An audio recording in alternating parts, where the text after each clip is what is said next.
Well, it's happened again. John here from infoblips.com. A black woman in a prominent news position is suddenly gone. Joy Reid, formerly of MSNBC, is gone. Maybe her contract wasn't renewed, maybe she was let go. Whatever the reason, the outcome is the same. Another black voice silenced. We saw it with Tiffany Cross on MSNBC. We saw it with Melissa Harris Perry on MSNBC. We saw it with Don Lemon on CNN. And Lester Holt has announced he would be stepping down from anchor of NBC Nightly News. These are just the most recent examples. They were part of a larger troubling pattern in America. Black journalists, especially women, face greater scrutiny and harsher criticism than their white counterparts. The silencing of black voices distorts the media landscape. The trend of sidelining black voices isn't confined to primetime cable news. It's a pervasive issue that affects all corners of the media industry. Look at what happened at HuffPost in 2021. The online news site, once lauded for its diverse newsroom, underwent massive layoffs. Many of the journalists who lost their jobs were black and people of color. Then there's the New York Times. Dean Baquet, the first black executive editor in the newspaper's history, was pushed out despite his strong leadership. These cases, along with countless others, paint a stark picture. Black journalists are disproportionately impacted by layoffs, restructuring, and the whims of media executives. This isn't just about numbers. It's about the loss of unique perspectives and lived experiences. Black journalists bring invaluable insights to the table, particularly when covering issues of race, inequality, and social justice. Some might argue that the media has made progress in recent years. They'll point to the increased presence of black faces on our screens and in our newsrooms, but representation without power is merely an illusion of inclusion. It's not enough to simply have black journalists in the room. We need to be in positions of authority, with the power to shape narratives and influence coverage. We need to be able to tell our stories, our way. We need to be able to speak truth to power without thought of being censored or silenced. When black voices are marginalized, so too are the communities we represent.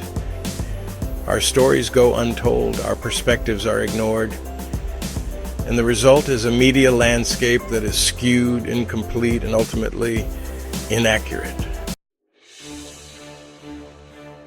Section 4. The consequences of erasure. The consequences of silencing black voices in media are far-reaching. When black journalists are pushed out of newsrooms, it creates a void in coverage. Issues that disproportionately impact black communities are often overlooked or misrepresented. The nuances and complexities of these issues are lost, replaced by simplistic narratives that reinforce existing stereotypes. Moreover, the lack of diversity in newsrooms contributes to a culture where unconscious bias can thrive. Without a critical mass of black journalists to challenge assumptions and provide alternative perspectives, coverage can perpetuate harmful stereotypes and reinforce existing power structures. Perhaps that is their goal. Section 5. Amplifying authentic voices. So what can be done? How do we break this cycle of silencing and erasure? It begins with acknowledging the problem. We need to call out instances of bias and discrimination when we see them. We need to support media organizations that are genuinely committed to diversity and inclusion, not just in their newsrooms, but also in their coverage and their leadership and ownership. And most importantly, we need to amplify black voices. Seek out black journalists, writers, and commentators. Listen to our stories, share our work, support our endeavors. By amplifying these voices, we can help create a media landscape that is more inclusive, more representative, and ultimately more truthful. The fight for media justice is a fight for social justice. It's a fight for a world where all voices are heard, all stories are told, and all perspectives are valued. And it's a fight we must win. So this part is personal. My company is InfoBlips LLC. For 3 years, I have been creating content on Facebook, YouTube, Amazon Music, iHeartRadio, mostly political, but also historical content, and men's mental health. I am independent. I do not have a team, although I am searching for like-minded people that seek to impact society. I use my own money to produce my content at no cost to subscribers.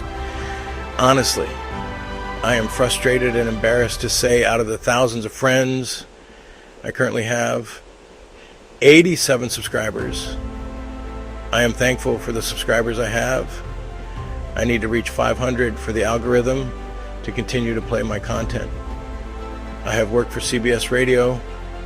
I quit after a month because of censorship. In the 80s, when I identified with the Republican Party, I hosted a radio talk show in Hawaii for 4 years with great support from Republicans. I understood then where the party was heading and left. Now I am an independent with little support from the black community. See, some people talk a good game and do not follow through. But if we are going to change the narrative, we must support each other. I will be posting more about this at a later time. Please like, subscribe, and hit the notification bell. Don't just talk about it, be about it. Support Black independent media.